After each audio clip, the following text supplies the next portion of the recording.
ಎಲ್ಲಿಂದೆಲ್ಲಿಂದೋ ನೀರುಗಳು ಬಂದು ಮನೆಯಲ್ಲಿ ಹೋಗಿ ಹಂದಿಗಳು ಸತ್ತಿದ್ದು, ನಾಯಿಗಳು ಸತ್ತಿದ್ದು, ಎಷ್ಟೊಂದು ಹೊಲಸ ಅದು ನೋಡಕ್ ಆಗಲ್ಲ.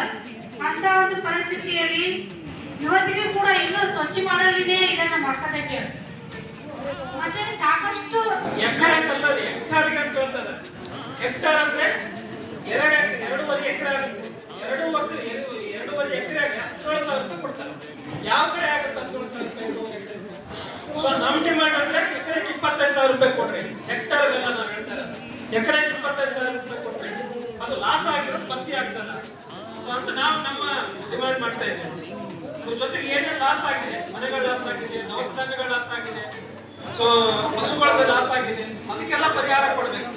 ಎಲ್ಲಾ ಹಳ್ಳಿಗಳಲ್ಲಿ ಕೂಡ ನಾವು ತಲಾಟಿಗೆ ಹೇಳ್ತಾ ಇದೀವಿ, ನೀವು ಕರೆಕ್ಟ್ ಆಗಿ ಸರ್ವೆ ಮಾಡಿ ಯಾರು ಲಾಸ್ ಆಗಿರೋದು ಅವ್ರಿಗೆಲ್ಲರೂ ಕೂಡ ಸಮರ್ಪಕವಾಗಿ ಪರಿಹಾರ ಹೋಗ್ಬೇಕು. ಸೊ ಅಂತೇಳಿ ಇದು ಕೂಡ ನಮ್ದು ಡಿಮಾಂಡ್ ಇದೆ.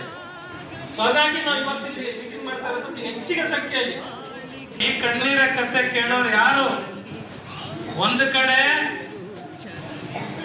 ಮುಂಗಾರು ಹೋಯ್ತು, ಹೆಸರು ಹೋಯ್ತು, ಉದ್ದ ಹೋಯ್ತು, ಸೋಯಾಬೀನ್ ಹೋಯ್ತು, ಹತ್ತಿ ಹೋಗ್ತಾ ಇದೆ, ತೊಗರಿ ಹೋಗ್ತಾ ಇದೆ. ಇವತ್ತು 2 ಸರಿ ಬಿತ್ತಿದ್ದಾರೆ ರೈತರು, ಸಾಲ ಮಾಡಿದ್ದಾರೆ. ಬೀಜ, ಗೊಬ್ಬರ, ಎಣ್ಣೆ ಅಂತ ಹೇಳಿ ಸಾಲ ಮಾಡಿ ರೈತರು ಇವತ್ತು ಹೊಲಕ್ಕೆ ಹಾಕಿದ್ದಾರೆ.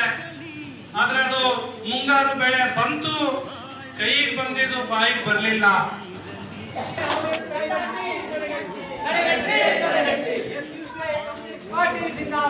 ಜಿಂದಾಬಾದ್